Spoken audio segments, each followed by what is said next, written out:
வணக்கம். இது உங்கள் ஸ்ரீவிதர்ஷினி யூடியூப் சேனல். இன்றைக்கி நம்ம என்ன பார்க்க போகிறோம்னா 7ஆம் வகுப்பில் உள்ள ஒரு வரலாற்று பாடம்.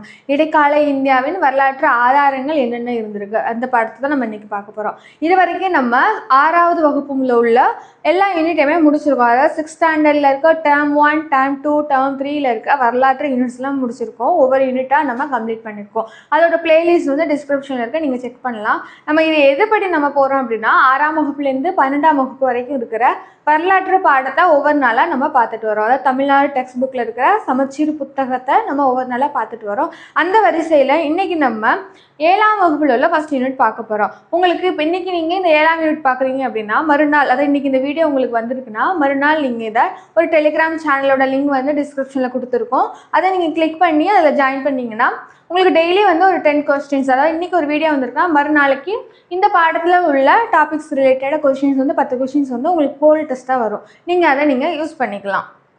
வாங்க இன்றைக்கி நம்ம பார்க்கலாம்.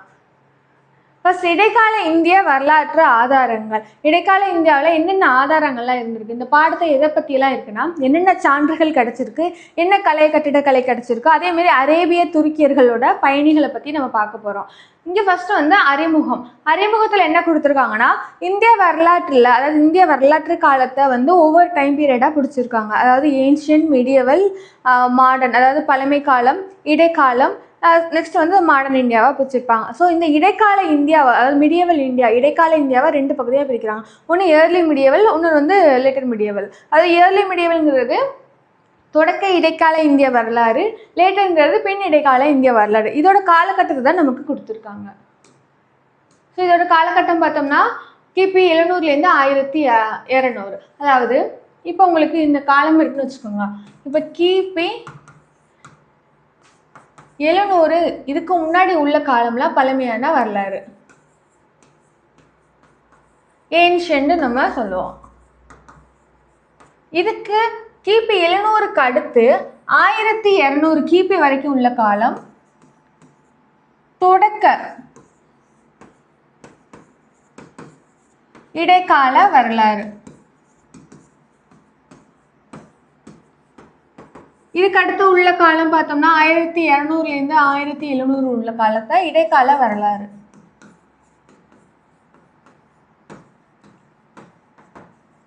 இதுக்கு லேட்டராக உள்ளதெல்லாம் மாடர்ன் இந்தியன் ஹிஸ்ட்ரியில் நமக்கு வரும். ஸோ இந்த காலகட்டத்தை நம்ம பார்க்க போகிறோம். அதாவது 1700லேருந்து 700 வரைக்கும் உள்ள காலகட்டத்தில் என்ன ஆதாரங்கள் நமக்கு கிடச்சிருக்கு. ஸோ இந்த காலகட்டத்தை தான் நமக்கு கொடுத்துருக்காங்க. இதில் தொடக்க இடைக்காலங்கிறது கிபி 700லேருந்து 1200. இடைக்கால இந்திய வரலாறுங்கிறது கிபி 1200லேருந்து 1700. இது ரொம்ப நம்ம டைம் பீரியட் தெரிஞ்சு வச்சுக்கணும். அதுக்கடுத்து தான்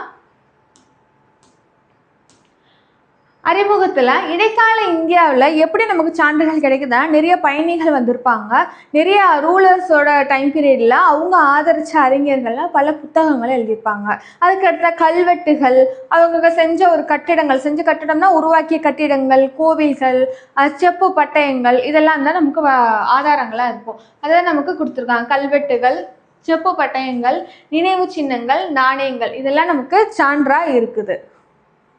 அதுக்கடுத்த அரேபிய, பாரசீக, துருக்கிய வரலாற்று தொகுப்பாளர்களோட பதிவு.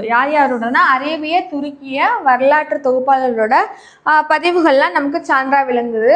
இந்த நாட்டுக்காரர்களுடைய புத்தகங்கள், நூல்கள் எல்லாம். அதுக்கடுத்துதான் இந்த பல்வகைப்பட்ட விவரங்கள் கொண்டுள்ளன அப்படிங்கிறதை கொடுத்துருக்காங்க. சாதாரண மக்களின் வாழ்வு குறித்து பார்த்தோம்னா குறைவான செய்திகள்லாம் இருக்குது. சாதாரண மக்களோட வாழ்வு குறித்த செய்திகள் வந்து கம்மியாக இருக்குது. ஏன்னா ராஜாக்கள் தான் வந்து அரசர்கள், அவர்களை பற்றி தான் நிறைய நூல்கள் எழுதியிருப்பாங்க. ஸோ அவங்களோட சமூக வாழ்வு வந்து பார்த்தோம்னா கொஞ்சம் தான் நமக்கு தெரிய வருது. அதுக்கடுத்து தான் அரசர்களோட வாழ்க்கையை பற்றி நேரடியான, செறிவான, அதிக எண்ணிக்கையிலான ஆதாரங்கள் நமக்கு கிடைக்கிது. அதுக்கடுத்ததாக வரலாற்று நிகழ்வு தொகுப்பாளர்கள் என்ன பண்ணியிருக்காங்கன்னா கருத்துக்கள் பெரும்பாலும் ஒரு தலைபட்சமாக இருந்திருக்கு. ஒரு தலைபட்சம்னா பயாஸ்டா, அதாவது அரசர்கிட்ட இருக்கவங்க எப்படி இருப்பாங்க, அரசரை புகழ்ந்து சொல்லியிருப்பாங்கல்ல. ஸோ அதே தான் அரசருக்கு ஃபேவரபுளாக ஒரு தலைபட்சமாக இருக்குது. அதுக்கடுத்ததாக மிகைப்படுத்தப்பட்டதாகவும் இருக்குது அப்படிங்கிறத நமக்கு சொல்லியிருக்காங்க. ஒருதலைபட்சமாக இருந்தாலும் மிகைப்படுத்தப்பட்ட இருந்தாலும் இடைக்கால வரலாற்றுக்கு சான்றாக எது இருக்குன்னா அந்த காலகட்டத்தில் கிடைச்ச ஆதாரங்கள், நூல்கள் தான். இங்கே நமக்கு ஒரு பாக்ஸில் என்ன கொடுத்துருக்காங்கன்னா அவுரங்கசீப்போட அவைக்கள வரலாற்று அறிஞராக இருந்த காபி கான் வந்து எப்படி வந்து வரலாற்று அறிவாளரோட எப்படி வந்து அவர் டியூட்டி என்னவா இருக்கணும், அவரோட கடமை என்னவா இருக்குன்னு சொல்லி ஒரு ஸ்டேட்மெண்ட் கொடுத்துருக்காரு. என்ன ஸ்டேட்மெண்ட்னா, வாங்க. விசுவாசம் உள்ளவராக இருத்தல், லாப நோக்கமின்மை, ஆபத்துக்கு அஞ்சாமை, ஒருதலை பட்சமாக இல்லாதிருத்தல், விருப்பு வெறுப்பின்றி இருத்தல், நண்பருக்கு வந்து நண்பருக்கும் அந்நியருக்கும் இடையே வேற்றுமை பாராமை, நேர்மையுடன் எழுதுதல். இதுதான் ஒரு சிறந்த வரலாற்று ஆசிரியரோட கடமையா யார் சொல்லியிருக்கான்னா காபிகான் யார் அப்படின்னா அவுரங்கசீப்போட அவைகள புலவர். அதுக்கடுத்ததான் என்ன கொடுத்துருக்காங்கன்னா, நமக்கு இங்கே சான்றுகள் பற்றி கொடுத்துருக்காங்க. என்னென்ன சான்றுகள், கடந்த காலத்தை பற்றி என்னென்ன சான்றுகள் மூலம் நமக்கு கிடைக்கிது அப்படின்னா, ஆவணங்கள், பதிவுகள் வந்து மெயினான சான்றாக இருக்குது. அதுக்கடுத்துதான் இதில் வந்து நமக்கு அரசியல், பொருளாதாரம், சமூக பண்பாட்டு வளர்ச்சி இந்த விவரங்கள்லாம் தெரியுது. அதாவது பொலிட்டிக்கல், அட்மினிஸ்ட்ரேஷன், சொசைட்டி இதை பற்றியெல்லாம் நமக்கு தெரிய வருது. சான்றுகளை அந்த 2 வகையாக பிரிச்சிருக்காங்க. 2 வகையில் ஃபஸ்ட்டு பார்த்தோம் அப்படின்னா முதல் நிலை சான்றுகள், 2வது 2ஆம் நிலை சான்றுகள். ஸோ பொறிப்புகள் பார்த்தோம்னா முதல்நிலை சான்றுகளில் பொறிப்புகள், அதாவது கல்வெட்டுகள், செப்பு பட்டயங்கள், நினைவு சின்னங்கள், நாணயங்கள் இவையெல்லாம் எப்படி இருக்குது அப்படின்னா முதல்நிலை சான்றாக இருக்குது. ஏன்னா ஐ விட்னஸ் அந்த காலத்தில் உள்ளவங்க எழுதுனது தான், அந்த காலத்தில் வாழ்ந்த மக்கள் எழுதிய அந்த காலத்தை பற்றிய விஷயங்கள்லாம் இந்த செப்பு பட்டயம், பொறிப்பு, நாணயங்கள்லாம் இருக்கும். ஸோ இது முதல்நிலை சான்றுகள். 2ஆம் நிலை சான்றுகள் பார்த்தோம் அப்படின்னா இலக்கியங்கள், கால வரிசையிலான நிகழ்வு பதிவுகள், பயண குறிப்புகள், வாழ்க்கை வரலாற்று நூல்கள், சுயசரிதைகள் இவையெல்லாம் 2ஆம் நிலை சான்றுகள். அடுத்ததான் இன்ஸ்கிரிப்ஷன்ஸ், பொறிப்புகள். பொறிப்புகள் என்னன்னா கல்வெட்டுகளை என்ன பொறிச்சு வச்சிருக்காங்க, பொறித்து என்ன விஷயம் எழுதியிருக்காங்க அப்படின்னா எங்கே எழுதியிருக்காங்கன்னா பாறைகள், கற்கள், கோயில் சுவர்கள், உலோகங்கள் இந்த மாதிரி கடினமான பரப்பில் எழுதியிருந்தாங்க அப்படின்னா அது இன்ஸ்கிரிப்ஷன் என்று அழைக்கப்படுகிறது. இங்கே வந்து அரசர் பிறப்பித்த பேராணைகளில் வந்து அதில் பொறிக்கிறாங்க. நெக்ஸ்ட் வந்து அவர் அர்ப்பணித்தவை என்பது இப்போ அரசர் யாருக்காவது ஒரு லேண்ட் கொடுக்குறாரு, அரசர் யாருக்காவது ஒரு கோவிலில் வந்து ஒரு சமூகத்துக்கு கொடுக்குறாரு, இந்த மாதிரி விஷயங்கள்லாம் இருந்துச்சுன்னா அரசரோட அர்ப்பணிப்பவை அப்படிங்கிற லிஸ்ட்டுக்குள்ளே வரும். அதே மாதிரி கொடுத்த கொடைகள், மக்களுக்கு கொடுக்குற கொடைகள், புலவர்களுக்கு கொடுக்குற கொடைகள், அதே மாதிரி போர்களில் வெற்றி பெற்றது, இந்த அரசர் வந்து வெற்றி பெற்று விட்டார், இந்த அரசர் தோற்கடிக்கப்பட்டு விட்டார் அப்படிங்கிறது. எக்ஸாம்பிள் ஐஹோல் கல்வெட்டு பார்த்தோம். அதில் வந்து நிறைய விஷயங்கள் சாளுக்கிய அரசரான 2ஆம் புலிகேசியை பற்றி சொல்லியிருப்பாங்க. 2ஆம் புலிகேசி ஜெயிச்சாரு, ஹர்ஷர் தோற்கடிச்சாருங்கிற விஷயங்கள்லாம் இருக்கும். அந்த மாதிரி யார் ஜெயிச்சா யார் தோத்தாங்கிற விஷயங்கள்லாம் இந்த பொறிப்புகள்லாம் ஏதாவது இன்ஸ்கிரிப்ஷன்ஸில் இருக்கும். அதுக்கடுத்ததாக போரில் மடிந்த வீரர்களின் நினைவுக்காக எழுதியிருக்காங்க. ஏதாவது வீரர்கள் இறந்துட்டாங்க அப்படின்னா அந்த வீரர்களோட வீரத்தை வந்து சிறப்புற்று எல்லா மக்களுக்கும் காமிக்கணுங்கிறதுக்காகவும் இந்த மாதிரி பொறிப்புகள் பண்ணியிருக்காங்க. நெக்ஸ்ட் வந்து அந்த காலகட்டம் குறித்த பல செய்திகளை நம்ம இந்த இன்ஸ்கிரிப்ஷன் மூலமாக தெரிஞ்சுக்கிறோம். நெக்ஸ்ட் என்ன சொல்கிறாங்கன்னா, கொடைகள் வழங்கப்பட்டதை குறிக்கும் செப்பு பட்டயங்கள், இந்த லேண்ட் கிராண்ட் சொல்லுவோம். செப்பு பட்டயம்னா செப்பு தகட்டில் இருந்து அதில் வந்து எழுதப்பட்டிருக்கும். என்ன விஷயம் எழுதப்பட்டிருக்குன்னா, இப்போ யாருக்காவது உங்கள் லேண்டு கொடுத்துருக்காங்க அப்படின்னா அந்த லேண்டு இந்த அரசரால் இந்த ஒரு மனிதருக்கு கொடுக்கப்பட்டது, இந்த மாதிரி எழுதியிருப்பாங்க. இந்த மாதிரி நிறைய செப்பு பட்டயங்கள் நமக்கு கிடச்சிருக்கு. அதெல்லாம் நமக்கு ஒரு ஆதாரங்களாகவும் இருக்குது. அதெல்லாம் என்னென்னா மெயினாக ஒரு சட்டப்பூர்வமான ஒரு லீகலான ஒரு விஷயமா இருக்கும். சட்டப்பூர்வமான ஆவணங்களாக ஐயப்பாடுகள் இடமில்லாத மதிப்பினை கொண்டுள்ளன, லீகலாக இருக்குங்கிறாங்க. அதுக்கடுத்த 13ஆம் நூற்றாண்டில் முதலாக தான் என்ன பண்ணியிருக்காங்கன்னா இஸ்லாமியம் வந்து பாரசீகத்தின் நடைமுறைகளின் காரணமாகவும் செப்பு பட்டயங்கள் விலை அதிகமாக இருந்ததுக்கு.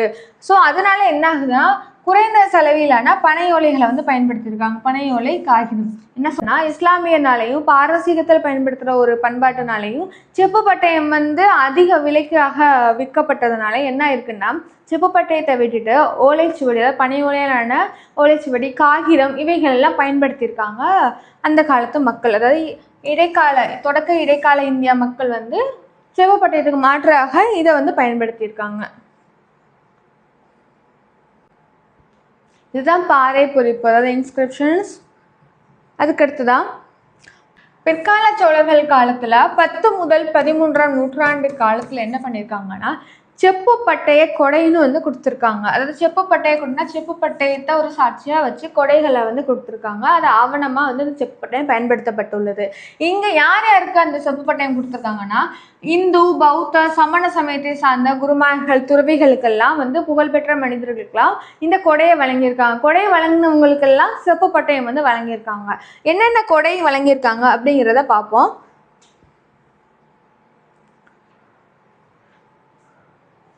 கொடைகள்லாம் வந்து பதிவு செய்யப்பட்டிருக்கு செப்பு பட்டயத்தில். அதில் யார் யார் மென்ஷன் பண்ணியிருக்காங்கன்னா, கொடை வழங்கியவர் யார், கொடை பெற்றவர் யார், இவங்களை பற்றிய குறிப்பெல்லாம் இருக்குது. இதில் மெயினாக வந்து யார் வந்து கொடை கொடுக்குறாங்களோ அவங்க வந்து மெயின் ரோல் ப்ளே பண்ணுறாங்க. இதில் வந்து கொடை வழங்கியவரோட அரைச்செயல்கள், அதாவது கொடை வழங்குறவரோட அறச்செயல்கள் வந்து அதிகமாக வந்து பதிவு செய்யப்பட்டிருக்கு அப்படிங்கிறத அவங்க சொல்லியிருக்காங்க. அதுக்கு அடுத்ததாக கொடை வழங்கியர் மட்டுமே சிறப்பு கவனம் செலுத்தப்பட்டிருக்கு. ராஜேந்திர சோழன் வந்து திருவாலங்காடு செப்பேடுகளும் சுந்தர சோழனின் அன்பில் செப்பேடுகளும் முக்கியமான எடுத்துக்காட்டாக இருக்கு. அந்த செப்பு பட்டயத்துக்கு ஒரு முக்கியமான எடுத்துக்காட்டாக 2 பேர் சொல்றாங்க. ஒன்று ராஜேந்திர சோழனோட திருவேலங்காடு செப்பேடு, சுந்தர சோழனோட அன்பில் செப்பேடு. இது 2 முக்கியமான செப்பேடுக்கு எடுத்துக்காட்டாக கொடுத்துருக்காங்க.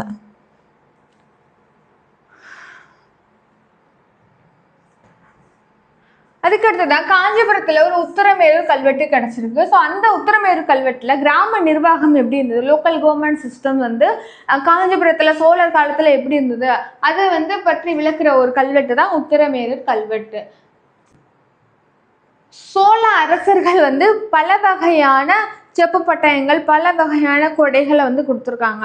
ஸோ சோழ காலத்தில் என்னென்ன கொடைகள்லாம் வழங்கியிருக்காங்க அப்படின்னா, ஃபர்ஸ்ட் வந்து வேளாண் வகை, அதாவது நிலங்களை கொடுக்கறது. பிராமணர் இல்லாத உடைமையாளருக்கு சொந்தமான நிலங்களை வழங்குறது தான் இந்த வேளாண் வகைக்குள்ள வருது.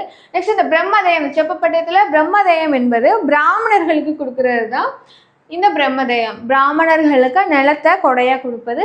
சாலபோகம் என்பது கல்வி மடாலயங்களுக்கு நிலங்களை வந்து கொடையா கொடுக்கறது தான் இந்த சாலபோகம்.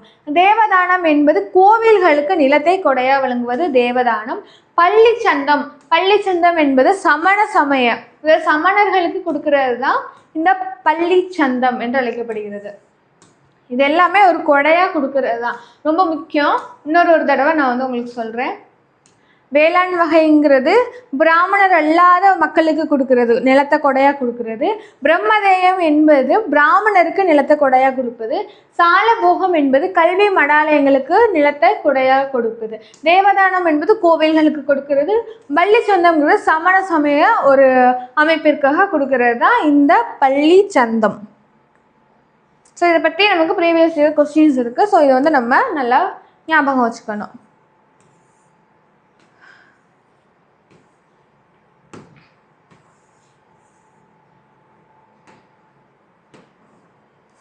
அதுக்கு அடுத்ததான் நினைவு சின்னங்கள். நினைவு சின்னங்களாக என்னென்ன சொல்றாங்கன்னா, நினைவு சின்னங்களாக கோயில்கள், அரண்மனைகள், மசூதி, கல்லறைகள், கோட்டைகள், கோபுரங்கள், ஸ்தூபிகள், இதெல்லாம் வந்து நினைவு சின்னமாக சொல்லுவாங்க. இதெல்லாம் ஒரு கட்டப்பட்டுள்ள ஒரு கட்டுமான அமைப்பு தான் இது, கட்டடங்கள்.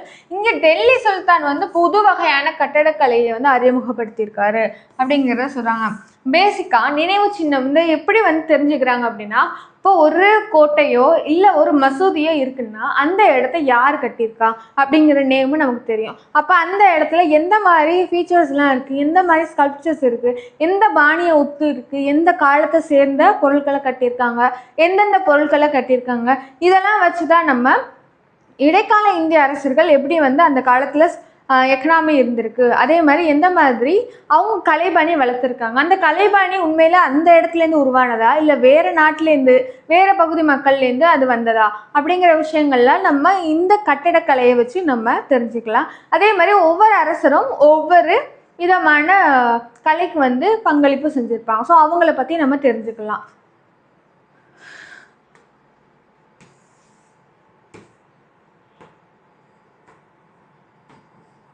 இதில் என்ன சொல்லியிருக்காங்கன்னா, சுல்தான்கள் வந்து டெல்லி சுல்தான்கள் வந்து புது வகையான கலையை வந்து இந்தியாவுக்கு அறிமுகப்படுத்தியிருக்காங்க. அதில் என்னென்ன சிறப்புகள்னா, வளைவுகள், ஒடுங்கிய வடிவ கோபுரங்கள், குவி மாடங்கள், இதெல்லாம் முக்கிய கூறுகளாக சொல்லியிருக்காங்க. ஸோ வளைவுகள் எக்ஸாம்பிள் பார்த்தோம்னா,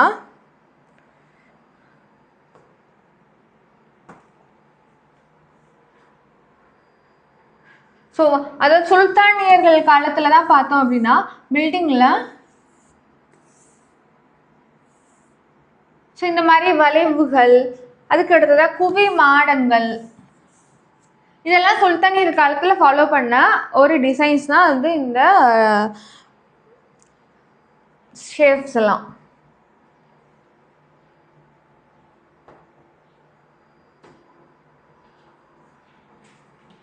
இந்த நினைவு சின்னங்களோட கல்வெட்டுகள் வந்து வரலாற்றை பற்றி தெரிவிக்கிற விதமாக கல்வெட்டுகள்லாம் இருந்திருக்கு.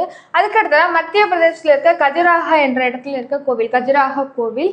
இது வந்து இதுக்கடுத்து ராஜஸ்தான் மாநிலம் தில்வாரா அபு கோவில், இந்த கோவில். அதே மாதிரி கோனார்க்கில் உள்ள சன் டெம்பிள், சூரியன் கட்டப்பட்டுள்ள கோனார்க்கில் இருக்க கோவில். இந்த கோவில்லாம் ரொம்ப முக்கியமான இடத்தை வகிக்கிறது, அதாவது தொடக்க கால இந்திய வரலாற்றில்.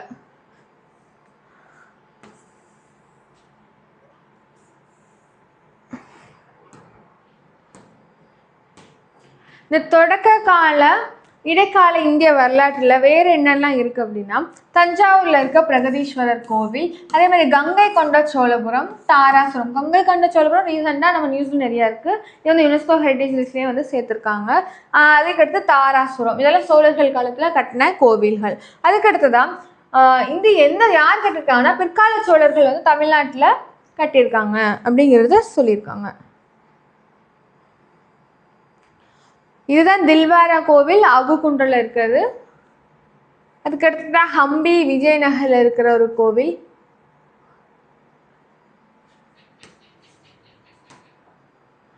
அது மாதிரி ஹம்பியில் இருக்க வித்தாலா, விருபாக்ஷா கோவில் விஜயநகர அரசோட சேர்ந்த அவர்கள் காலத்தில் கட்டின கோவில் தான் இந்த 2 கோவிலும். இதெல்லாம் முக்கிய பங்காக இருக்குது. அதுக்கடுத்ததான் புபத்துல் இஸ்லாம் மசூதி, மோத்கி மசூதி, ஜம்மா மசூதி, பதேபூர் சிக்ரி தர்கா, இதெல்லாம் வந்து இஸ்லாமியர்கள் வந்து பங்களிச்சிருப்பாங்க கட்டிடக்கலைக்கு. ஸோ இதுக்கடுத்துதான் சார்மினார், ஹைதராபாத், இதெல்லாம் ரொம்ப முக்கியமான இருக்குது. எதுனா இடைக்காலத்தை சேர்ந்த வரலாற்றை நம்ம தெரிஞ்சுக்கிறதுக்கு. இது வந்து சார்மினார். அதுக்கடுத்துதான் வேறு என்னென்ன பிளேசஸ்லாம் இருக்குது அப்படின்னா, ஆக்ரா கோட்டை, சித்தூர் கோட்டை, குவாலியர் கோட்டை, டெல்லி செங்கோட்டை, தௌலதாபாத், பிரேஷா, கொத்தளம், இந்த இடங்கள்லாம் கோட்டைகள் பல இருந்திருக்கு. இதில் என்னென்னா இந்த இடம்லாம் இருக்குது, இந்த இடத்த கட்டின அரசர்கள் இவர்கள், இந்த இடங்கள் கட்டிடங்கள்லாம் இந்த காலத்தை சேர்ந்தது அப்படிங்கிறத நம்ம தெரிஞ்சுக்கணும். ஸோ அதுதான் நமக்கு எக்ஸாம் பாயிண்டில் ரொம்ப முக்கியம்.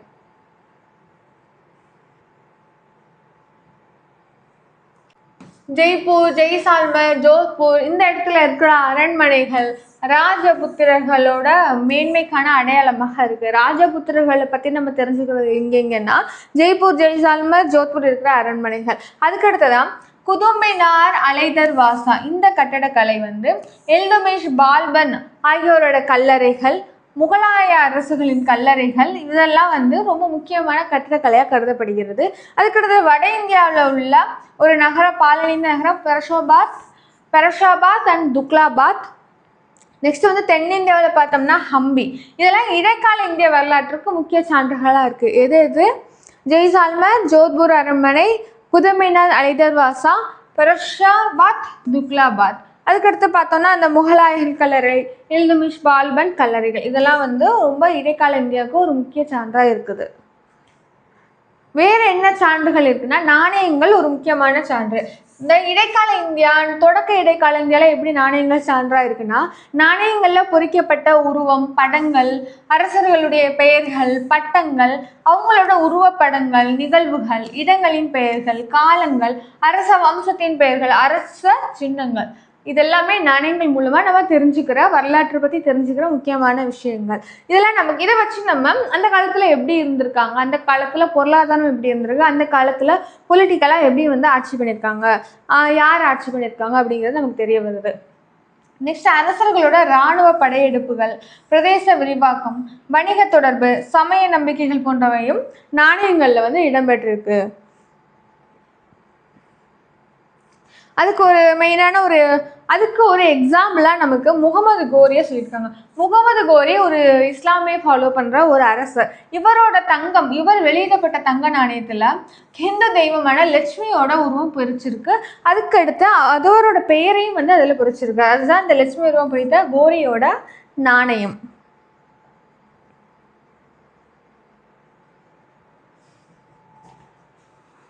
இந்த நாணயத்தோட தொடக்க காலம் பார்த்தோன்னா துருக்கிய படையெடுப்பாளர்கள் மத விஷயங்களில் தாராள தன்மை, அதாவது லிபரலாக இருந்திருக்காங்க அப்படிங்கிற ஒரு விஷயம் வந்து நமக்கு தெரிய வருது. அதுக்கடுத்து டெல்லி சுல்தான்கள் காலகட்டத்தில் தான் ஜிட்டாங்கிற ஒரு செம்பு நாணயமும், அதே மாதிரி இல்துமிஷ் அறிமுகப்படுத்திய டாங்கா என்ற ஒரு வெள்ளி நாணயமும் நமக்கு கிடைச்சிருக்கு. அதுக்கடுத்து தான் அலாவுதீன் கில்ஜியோட தங்க நாணயம், முகமது பின் துக்ளக்கோட செப்பு நாணயம், இவையெல்லாம் முக்கியமான சான்றாக இருக்குது. எது ஜெட்டால், டாங்கா அதாவது வெள்ளி நாணயம், அலாவுதீன் கில்ஜியோட நாணயம், முகமது துக்ளக்கின் செப்பு நாணயம்.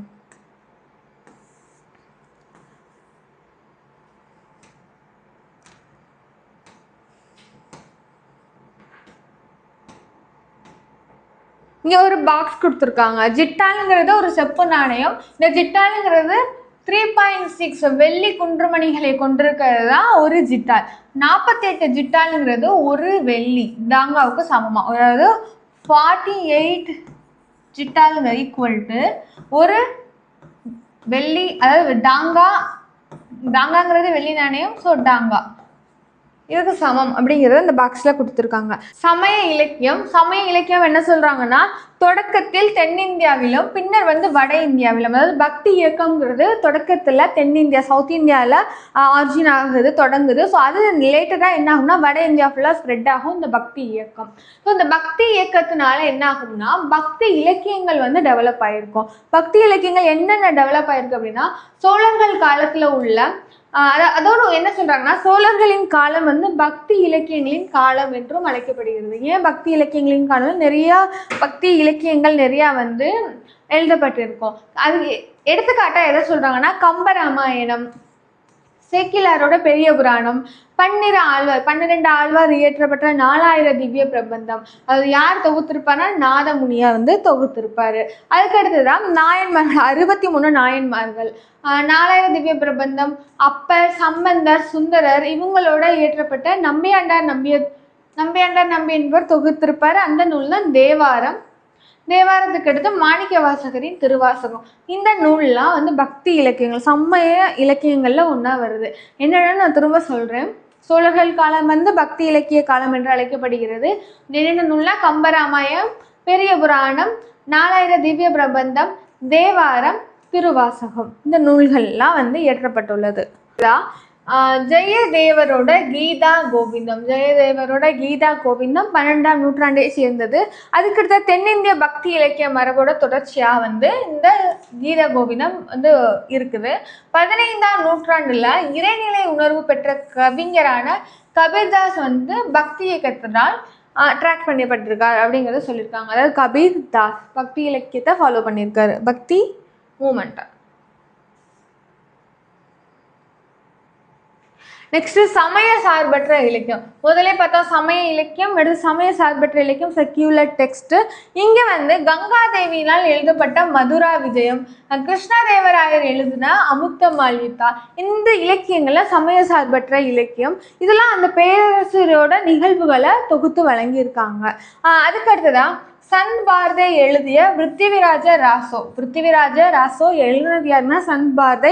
இது ராஜபுத்திர அரசர்களோட வீரத்தை பத்தி விளக்குது. அதுக்கடுத்துதான் இஸ்லாமுக்கு முந்தைய காலம் குறித்து ஒரே ஒரு சான்று மட்டும் இருக்கு. அதாவது இஸ்லாம் வர்றதுக்கு முன்னாடி உள்ள காலம் பார்த்தோம். 11ஆம் நூற்றாண்டுக்கு உள்ள காலம் என்னன்னா, கல்கணன் எழுதிய ராஜதரகிணி மட்டும்தான் 11ஆம் நூற்றாண்டுக்கு முக்கியமான சான்றாக விளங்குகிறது அப்படிங்கிறத சொல்லியிருக்காங்க. எந்தெந்த நூல்லாம் கங்காதேவி எழுதின மதுரா விஜயம், கிருஷ்ணதேவராய எழுதிய அமுக்த மால்விதா, சந்த் பார்தை எழுதிய பிருத்திவிராஜ ராசோ, அதுக்கடுத்த கல்கனோட ராஜதரகிணி. இதெல்லாம் ஒரு முக்கியமான சான்றுகளாக விளங்குகிறது இந்த இடைக்கால இந்தியாவை பற்றி தெரிஞ்சுக்க. நூல்கள், வாழ்க்கை வரலாறு, சுயசரிதை. ஃபர்ஸ்ட் அடிமை வம்சத்தை சேர்ந்த சுல்தான் நஸ்ருதீன் மாமுது மின்ஹஜுஸ் சிராஜ் என்பவர் ஆதரிச்சிருக்காரு. இவர் எழுதிய நூல் தான் மின்ஹஜுஸ் சிராஜ் எழுதிய நூல் தான் தபகத் நஸ்ரி. இந்த நூலில் பார்த்தோம்னா முகமது கோரியோட படையெடுப்புலேருந்து கிபி 1260 தகவல்கள் நமக்கு தெரியப்படுத்தப்பட்டுள்ளது. அதுக்கடுத்துதான் மின்ஹஜ் உஸ் சிராஜ் என்ன பண்ணியிருக்காருன்னா ஒரு புத்தகத்தை எழுதியிருக்காரு. அதுக்கடுத்துதான் 13ஆம் நூற்றாண்டுல தான் சுல்தான் இல்துமிஷோட இறுதி காலத்தில் கஜினியிலிருந்து புலம்பெயர்ந்து வந்திருந்த ஹசன் நிசாமி என்பவர் கஜினிங்கிறது ஒரு place, north western part of India, அதாவது பாகிஸ்தான் பகுதியில் இருக்க, ஆப்கானிஸ்தான் பாகிஸ்தான் ஏரியாவில் இருக்க ஒரு பகுதி தான் கஜினி. அந்த பகுதியிலேருந்து வந்த ஹசன் நிசாமி தாஜ் உல் மா அசீர் என்ற நூலை எழுதியிருக்காரு. முகமது பின் துக்ளக்கோட அரசவை வரலாற்று ஆசிரியர் ஜாவுதீன் பரணி வந்து தாரிக்-இ பெரோஷாகி, ஜாவுதீன் பரணி தாரிக்-இ பெரோஷாகி என்ற நூலை எழுதியிருக்காரு. இந்த நூல் வந்து கியாசுதீன் பால்பன் முதல் பெரோஷா துக்ளக்கோட காலத்தை வரைக்கும் வந்து இந்த தாரிக்-இ பெரோஷாகி வந்து விளக்குது. அதுக்கடுத்ததா பெரிஸ்டாவின் 16ஆம் நூற்றாண்டுல தாரிக்-இ பெரிஸ்டா இந்தியாவில் முகலாயரோட ஆட்சியோட எழுச்சியை பற்றி குறிக்கிறத இந்த தாரிக்-இ பெரிஸ்டா, 2 நூல், தாரிக்-இ பெரோஷாகி, இன்னொன்று தாரிக்-இ பெரிஸ்டா, ரெண்டுமே டிஃப்ரெண்ட் டைம் லைனை வந்து நமக்கு சொல்லுது.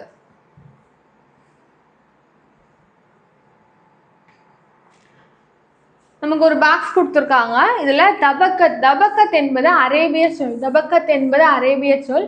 இதற்கு வந்து தலைமுறை அல்லது நூற்றாண்டுகள் என்று பெயர்.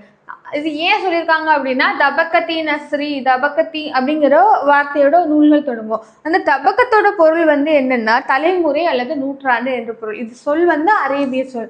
நெக்ஸ்ட் வந்து தஜுக். தஜுக்ங்கிறது ஒரு பாரசீக சொல். இதோட பொருள் பார்த்தோம்னா சுயசரிதை தான் தஜுக். அப்போ தஜுக்குன்னு வார்த்தை இருக்கிற புத்தகம் வந்து என்னவா இருக்கும் அப்படின்னா சுயசரிதை என்று பொருள். தாரிக்-இ தாஹுயூக் அப்படிங்கிறது அரேபிய சொல். இதனோட பொருள் வந்து வரலாறு. தாரிக்-இ பெரோஷாகி, தாரிக்-இ ஹிந்து, இந்த மாதிரி நூல்லாம் இருக்கும். ஸோ தாரிக்குங்கிறது வரலாறு என்று பொருள். அதே மாதிரி தாஹுயூக் என்றாலும் வரலாறு என்று பொருள்.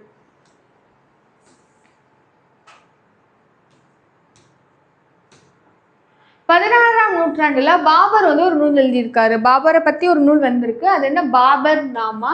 அபுல் பாசில் வந்து அயனி அக்பரி, அக்பர் நாமா. ஸோ இந்த மாதிரி நூல்கள்லாம் நிறைய வெளிவந்திருக்கு. இதெல்லாம் இடைக்கால இந்தியாவை பற்றி சான்றா இருக்குது.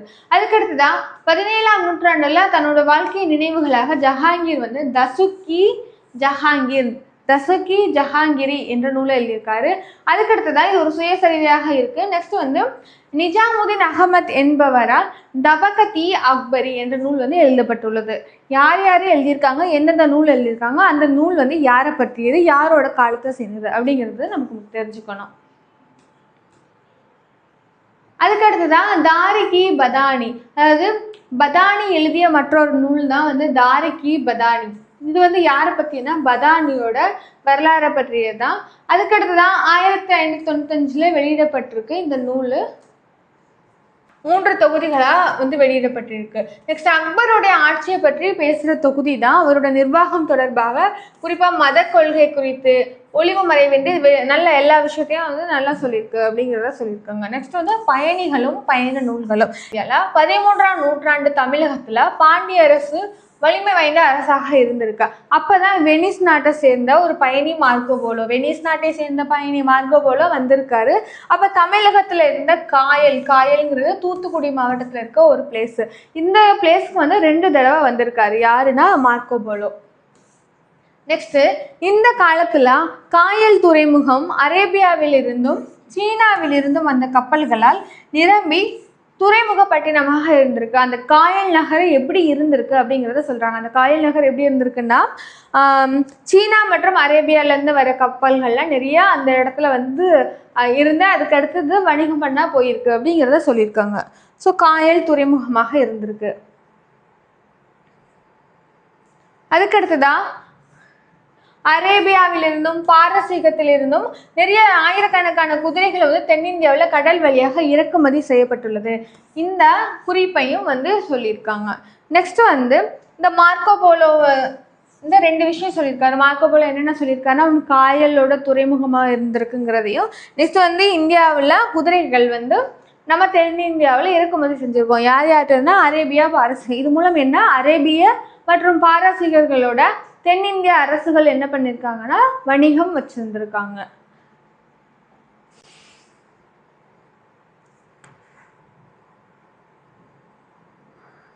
அதுக்கடுத்தது கஜினி மாமூதோட படையெடுப்பு அவரோட ஆதரிச்ச, அதாவது அல்பருனி என்ற அறிஞர் என்ன பண்ணியிருக்காரு அப்படின்னா, அவரோட நூல்களை எழுதியிருப்பாரு. என்ன நூல், அது யாரை பற்றி சொல்லுதுன்னா, கஜினி மாமூதோட சோமநாதபுர படையெடுப்பு, அதாவது சோமநாதபுர படையெடுப்பை பற்றியும், அதாவது குஜராத்தில் இருக்க இந்த சோமநாதபுர கோவில், சோமநாதபுர படையெடுப்பை பற்றி வந்து சொல்லியிருக்காங்க. இந்தியா முழுவதும் அல்பருனி வந்து பயணம் மேற்கொண்டு இந்தியாவை பற்றி தெரிஞ்சு நிறையா விஷயங்கள் வந்து எழுதியிருப்பார் அல்பருனி. அது யார் ஆதரிச்சிருப்பாருன்னா கஜினி மஹமூது வந்து ஆதரிச்சிருப்பார். இவரோட நூல் தான் தாஹுயிக்-இ-ஹிந்த். தாஹுயிக்-ஹிந்த் என்பது யாரோட நூல்னா அல்பருனியோட நூல். அதுக்கடுத்ததான் இபின் பதுத்தா, அரேபியா நாட்டை சேர்ந்தவர் தான் இபின் பதுத்தா. இபின் பதுத்தா அரேபிய நாட்டை சேர்ந்தவர். இவர் என்ன பண்ணியிருக்காருன்னா மொராக்கோவிலிருந்து புறப்பட்டு எகிப்தை கடந்து மத்திய ஆசியாவில் உள்ள ட்ரேட் மேற்கொண்டிருக்காங்க. இதனால எகிப்து வந்து ஒரு வளமுற்ற ஒரு நாடாக இருந்திருக்கு அப்படிங்கிறத இவரோட பயண நூலான ரிக்லா என்ற நூலில் குறிப்பிடுறாங்க. ஏன் வந்து எகிப்து இதாக இருந்திருக்குன்னா, எகிப்தை கடந்து தான், அதாவது சூயஸ் கேனல்ங்கிற ஒரு பிளேசஸ் வந்து எகிப்து தான் கண்ட்ரோலில் வச்சுருக்கு. எகிப்து பக்கத்தில் தான் இருக்கும். ஸோ மத்திய ஆசியாவையும் அதே மாதிரி ஈஸ்டர்ன் வேர்ல்டு வெஸ்டர்ன் கண்ட்ரீஸ்லாம் ஜாயின் பண்ணுற ஒரு பிளேஸாக, ஒரு ட்ரேடுக்கு முக்கியமான பிளேஸாக எகிப்து இருக்கும். அது எகிப்து போகிறப்ப அந்த இடத்துல டோல் வந்து பே பண்ணிட்டு தான் போகணும். ஸோ போகிற எந்த ஒரு கப்பல் போனாலும் இல்லை எந்த ஒரு வணிகம் போனாலும் எகிப்தை கடந்து போவாங்க. போகிறப்ப அதுக்கான ஒரு அமௌண்ட் வந்து பே பண்ணிட்டு போவாங்க. இதனால எகிப்து வந்து சிறந்த நாடாக இருந்திருக்கு, வளர்ச்சி அது செல்வ செழிப்போடு இருந்திருக்கு அப்படிங்கிறத ரிக்லா புத்தகத்தில் இபின் பதுத்தா தெரிவிச்சிருக்காரு. அதுக்கடுத்ததான் அதுதான் எகிப்து வந்து செல்வம் குறித்த நாடாக இருந்திருக்கு. இந்தியாவை பற்றி என்ன சொல்லியிருக்காருன்னா, இந்தியாவில் ஜாதி முறை மற்றும் சதி வந்து ஃபாலோ பண்ணியிருக்காங்க அப்படிங்கிறத வந்து சொல்லியிருக்காரு. அந்த காலத்தில் இடைக்கால இந்தியாவில், அதாவது தொடக்க இடைக்கால இந்தியாவில் ஜாதி மற்றும் சதி வந்து ஃபாலோ பண்ணியிருக்காங்க. வெளிநாட்டு துறைமுகங்களில் இந்திய வணிகர்களோட விறுவிறுப்பான வணிக நடவடிக்கை குறித்து வந்து இவர் எழுதியிருக்காரு. அதாவது கடல் வழி பயணங்கள், கடல் வழி வணிகங்களை பற்றி இபின் பதுத்தா சொல்லியிருக்காரு. டெல்லி வந்து ஒரு பறந்து விரிந்த நேர்த்தியான ஒரு நகரமா டெல்லி எப்படி இருந்திருக்கு அப்படிங்கிறத இபின் பதுத்தா விவரிச்சிருக்காரு. அதுக்கடுத்ததான் சுல்தான் முகமது பின் துக்ளக் தலைநகரை வந்து டெல்லியிலேருந்து தௌலதாபாத் தேவகிரிக்கு வந்து மாற்றியிருப்பாரு. அந்த தகவல்களை நமக்கு தெரிவிக்கிறாரு. இவர் தான் இபின் பதுத்தா, மொராக்கோ நாட்டை சேர்ந்தவர். அதுக்கடுத்த தென்னிந்தியாவில் என்ன பண்ணியிருக்காங்க அப்படின்னா, தென்னிந்தியாவில் அயல்நாட்டு பயணிகள் வந்து விஜயநகரம் வந்திருக்காங்க. விஜயநகர பேரரசு ஆட்சி பண்ண பகுதி தான் விஜயநகரம். அந்த விஜயநகரத்துக்கு வந்திருக்காங்க. விஜயநகர அரசை வந்து முழுசாக வந்து விவரங்களை வந்து முழுமையாக எழுதியிருக்காங்க. யார் அப்படின்னா நிக்கோலோ கோண்டி யாருன்னா இத்தாலிய பயணி. இத்தாலியிலேருந்து இந்தியாவிற்கு வந்த ஒரு பயணி தான் நிக்கோலோ கோண்டி. இவர் வந்து 1420 விஜயநகருக்கு வராரு. அதுக்கடுத்தது 1443 மத்திய ஆசியாவின் ஹீரட் நகர்லிருந்து அப்துல் ரசாக் வந்து விஜயநகருக்கு வந்திருக்காரு. யார் அப்படின்னா ஹீரட் நகர்லேருந்து அப்துல் ரசாக் விஜயநகருக்கு வந்திருக்காரு. அதுக்கடுத்ததான் வேற பயணி யாருன்னா போர்த்துகீசிய பயணி டொமிங்கோ பயஸ் இந்தியா வந்திருக்காரு. காலகட்டம் 1522 வந்திருக்காரு. இவங்கெல்லாம் அவங்க என்னென்ன விஜயநகரில் பார்த்தாங்க அப்படிங்கிற விஷயங்கள்லாம் குறிப்புகளாக வெளியிட்டிருக்காங்க.